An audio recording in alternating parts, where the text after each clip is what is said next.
Good day everyone. Today we'll be taking a look at the Peruvian Revolution, aka the revolution where you can get revolutionaries that throw grenades. You just have to send the right card for that to happen.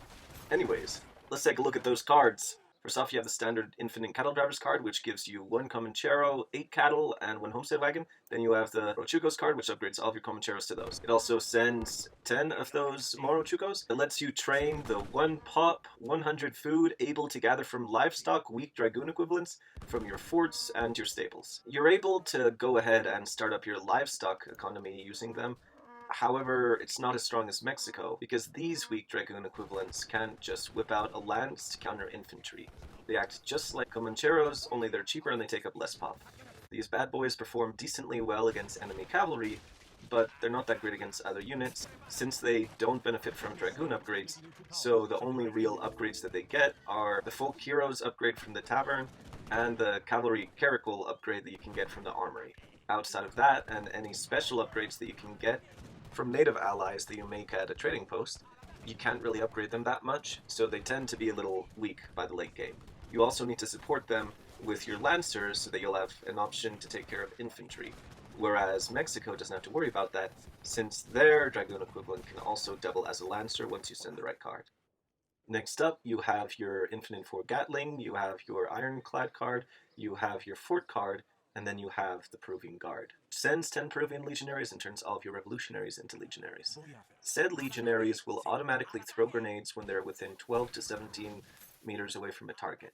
This ability makes them very effective at destroying buildings, and if they are at the right range away from the enemy, then they can completely demolish an enemy formation using said grenades. However, if they're either too close or too far away, then instead of throwing grenades, they'll use their standard attack.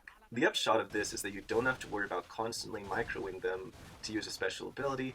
The downside is that they won't always throw the grenade. Also, while their grenade attack is very damaging, in the end they still have around as much health as revolutionaries.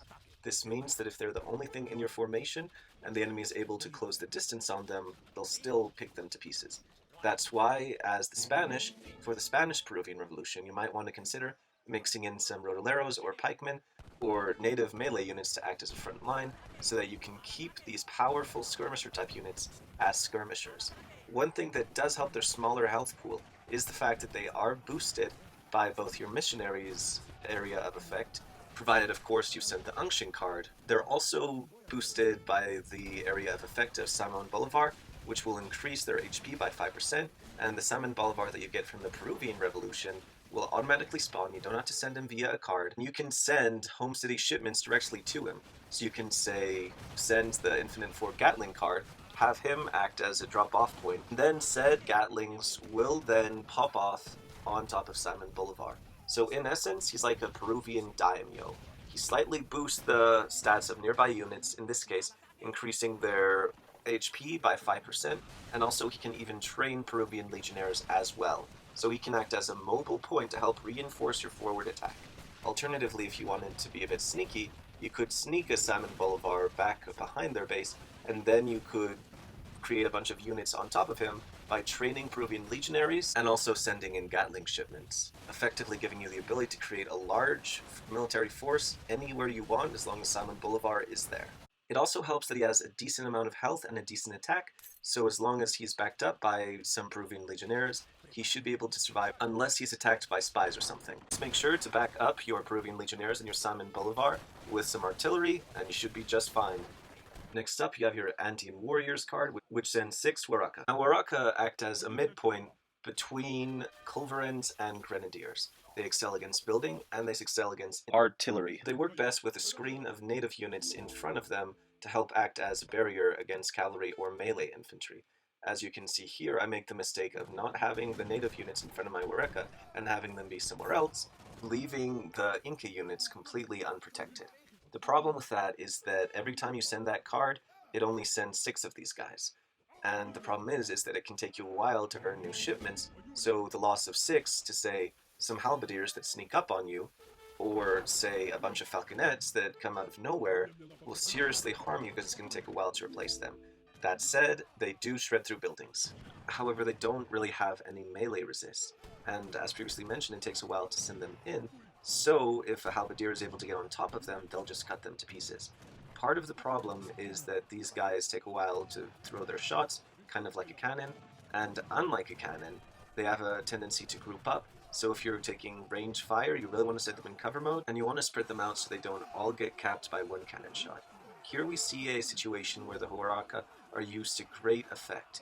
We have some Spanish priests there with unction to boost them so that they have over 80 ranged attack. We have some native units out front to take incoming damage, and the Huaraca with that meat shield in front of them and with unction boosting their attack are even able to shred through heavy infantry despite them doing half damage against heavy infantry. In large masses, well unction boosted, with some kind of meat shield in front of them, these units can be absolute beasts. Each one of those only takes up 2 pop, while they have 20 range and a massive attack. So, if they're properly supported, they can actually do a lot of damage. The only thing is that in the late game, it can be hard to replace them, since you only get 6 per shipment, which means you really have to make sure that you don't throw them away. That's why you really need that meat shield. However, if you're able to build that meat shield in front, then it can even take out enemies that have buildings with a huge amount of HP, like say the Inca. You have to treat the Huaraca a bit like a 1v1 player would treat their falconets during the Fortress Age, which is you have to treat them as if they're precious.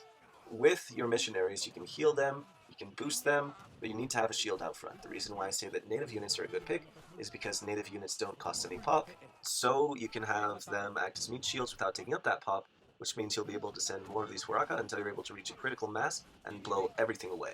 Because for every time that you feel powerless when using these units, i.e. you clump them together so they get blown away by falconet fire, or you don't have a shield out front and they just get mowed down by enemy cavalry, there's another situation where the stars simply align. You have meat shields out front to draw enemy fire, you have your Huaraca maxed, and you have some priests to provide unction and boost their attack even more, with the end result being that you can completely tear through the enemy's base. As previously mentioned, they act as a midpoint between grenadiers and culverins, so they do just fine at destroying enemy buildings, or enemy artillery pieces, so long as they're the ones that are able to get the first shot off. So they have immense potential, you just have to use them right, and not throw them away. If you're using your ironclads for naval invasion, then maybe don't have your Huaracas be the first wave, just like how you wouldn't have your falconets be the first wave. Maybe you drop off your rodoleros or some cavalry first to take out those massed falconets before you drop a giant mass of Huaracas down in a big clump, because said clump will then get blown to smithereens by whatever coastal artillery your opponent has set up. So yeah, it's a really good unit. Just make sure you don't throw them away, because it can take a while for the shipments to go in, and make sure you know their strengths and weaknesses. Don't expect them to 1v1 a halberdier or something. You have to have something in front of them to help defend them, and as long as you have something in front to help defend them, they can do some real work to the enemy's base. That said, they're not a replacement for your falconets, because unlike the Huaraca, you can build as many falconets or culverins as you want, so in situations where it makes sense to use falconets instead, just use falconets. In situations where their infantry-like nature will help to work to your advantage, use them instead. The Huaraca take up about half as much health as the falconets, but there are situations where you'll better be served just making a bunch of falconets. Also, last but not least, when it comes to cards, you have your citizenship card, so that you can harvest the resources you need to build a giant navy, to build a ton of legionaries, and to just generally give your opponent a very bad time. The Peruvian Revolution on the whole isn't a bad revolution by any means.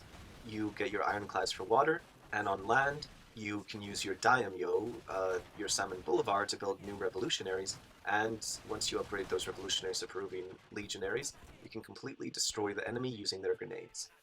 The Peruvian Revolutionary can be a great revolution so long as you know how to use it. I hope that this guide has helped you on your journey, and that if you are going to try the Spanish Peruvian Revolution, that you have a blast, and that you're able to pick it up quickly. So go out there, have fun, and use Simon Bolivar to drop Gatlings in your enemy space.